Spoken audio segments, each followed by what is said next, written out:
ஞாபகத்திலே வச்சுக்க முடியாத அளவுக்கு நம்ம சேனலில் நிறைய வெரைட்டி மீன் குழம்பு ரெசிபி போட்டாச்சு. இன்றைக்கி எது ட்ரை பண்ணலான்னு யோசிக்கும்போது இந்த வெரைட்டி மீன் குழம்பு நான் ட்ரை பண்ணதில்லை. சரி, அதையும் ஒரு கை பார்த்துடலான்னு தான் இன்றைக்கி பண்ண போகிறோம். வாங்க, குப்பத்து மீன் குழம்பு எப்படி பண்ணுறதுன்னு பார்க்கலாம். அதுக்கு நல்ல பெரிய சைஸ் புளியாக ஊற வச்சு எடுத்திருக்கேன். இது கிட்டத்தட்ட ஒரு 7லேருந்து 8 பேர் சாப்பிட்லாம். அதனால் கொஞ்சம் அதிகமாகவே புளியை ஊற வச்சு அது கூட 2 ஸ்பூன் கல் உப்பும் சேர்த்து நல்லா 1/2 மணி நேரம் ஊறின பிறகு புளியை கரைச்சி எடுத்து வச்சுருக்கேன். இந்த மீன் குழம்பு நல்லா புளிப்பாக வச்சா தான் நல்ல டேஸ்ட்டாக இருக்கும். நீங்கள் உங்கள் வீட்டுக்கு மட்டும் பண்ணுற மாதிரி இருந்தால் இதில் பாதி அளவுக்கு மட்டும் புளியை எடுத்துக்கோங்க. புளி கரைசலில் ஒரு பெரிய சைஸ் தக்காளி எடுத்து அதையும் நல்லா கரைச்சி விட்டுக்கிறேன். கையாலேயே நல்லா கரைச்சி எடுத்துக்கோங்க. தக்காளியை கட் பண்ணி சேர்க்குறத விட புளி கரைசலில் இது மாதிரி கையிலேயே கரைச்சி விடும்போது டேஸ்ட்டு சூப்பராக இருக்கும். நம்ம சேனலில் நிறைய சீ ஃபுட் ரெசிபி அப்லோட் பண்ணியிருக்கேன். தேவைப்படுறவங்க செக் பண்ணி பாருங்கள். நீங்களும் ட்ரை பண்ணி பார்த்துட்டு எல்லாம் எப்படி இருந்ததுங்கிறதையும் ஷேர் பண்ணுங்கள். இப்போ அடுத்ததாக 2 பச்சை மிளகாவை உடச்சி சேர்த்துக்கிறேன். பெரிய வெங்காயத்தை பொடியாக நறுக்கி வச்சுருக்கேன். அதை ஒரு கைப்பிடி சேர்த்து வாசனைக்கு 2 கொத்து கருவேப்பிலையும் இது கூடவே சேர்த்துருங்க.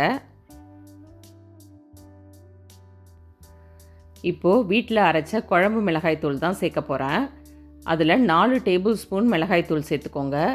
எடுத்து வச்சுருக்கிற புளிக்கரைசலுக்கு 4 டேபிள் ஸ்பூன் அளவுக்கு சேர்த்தா தான் குழம்பு காரசாரமாக நல்ல டேஸ்ட்டாக இருக்கும். அது கூட 2 டேபிள் ஸ்பூன் கல் உப்பு சேர்த்துக்கோங்க. எல்லாம் சேர்த்த பிறகு குழம்ப நல்லா கையாலேயே கரைச்சி விடுங்க.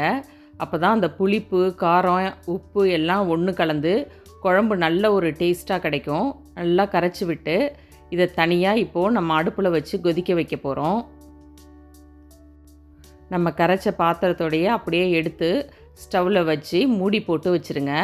இது 10 நிமிஷத்துக்கு நல்லா கொதித்து வரட்டும். அதுக்குள்ளே நம்ம மீன் குழம்புக்கு தாளிச்சிக்கலாம். 2லேருந்து 3 டேபிள் ஸ்பூன் ஆயில் சேர்த்துக்கோங்க. 1 டேபிள் ஸ்பூன் வடகம் சேர்த்து தாளிச்சிக்கிறேன். வடகம் இல்லாதவங்க கடுகு, ஜீரகம், வெந்தயம் சேர்த்து தாளிச்சிக்கலாம்.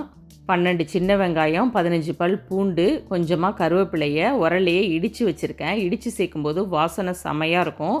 இடித்து சேர்த்துக்கோங்க. இடித்து இது கூடவே சேர்த்து நல்லா வதக்கிக்கலாம். வீடியோவை பார்க்குறவங்க நம்ம சேனலை சப்ஸ்கிரைப் பண்ணிக்கோங்க. மறக்காமல் உங்கள் ஃபேமிலி அண்ட் ஃப்ரெண்ட்ஸுக்கும் ஷேர் பண்ணிவிடுங்க. குழம்பு நல்லா கொதிச்சிருச்சு. இப்போது இதை ஆஃப் பண்ணிவிட்டு நம்ம தாளித்த வெங்காயம் பூண்டோட குழம்ப சேர்த்துடலாம். 1 கிலோ கவளை மீனை க்ளீன் பண்ணி எடுத்து வச்சுருக்கேன்.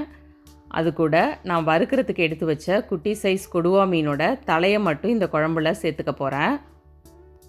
குழம்பு ஏற்கனவே நல்லா கொதிச்சிட்டதுனால நம்ம வெயிட் பண்ண வேணாம். இப்போ மீன் எல்லாத்தையும் இது கூட ஆட் பண்ணிவிடுங்க. வீடியோ பிடிச்சிருந்தா வீடியோவுக்கு ஒரு லைக் கொடுத்துடுங்க. இந்த மெத்தடில் மீன் குழம்பை ட்ரை பண்ணி பாருங்கள். எப்படி வந்ததுன்னு எல்லோரும் கமெண்ட்ஸில் ஷேர் பண்ணுங்கள். எல்லா மீனையும் சேர்த்த பிறகு குழம்ப ரொம்ப கிண்டிட வேணாம். மூடி போட்டு 5 நிமிஷம் மட்டும் வைங்க. அதுக்கு மேலே கொதிக்க வைக்க வேண்டாம்.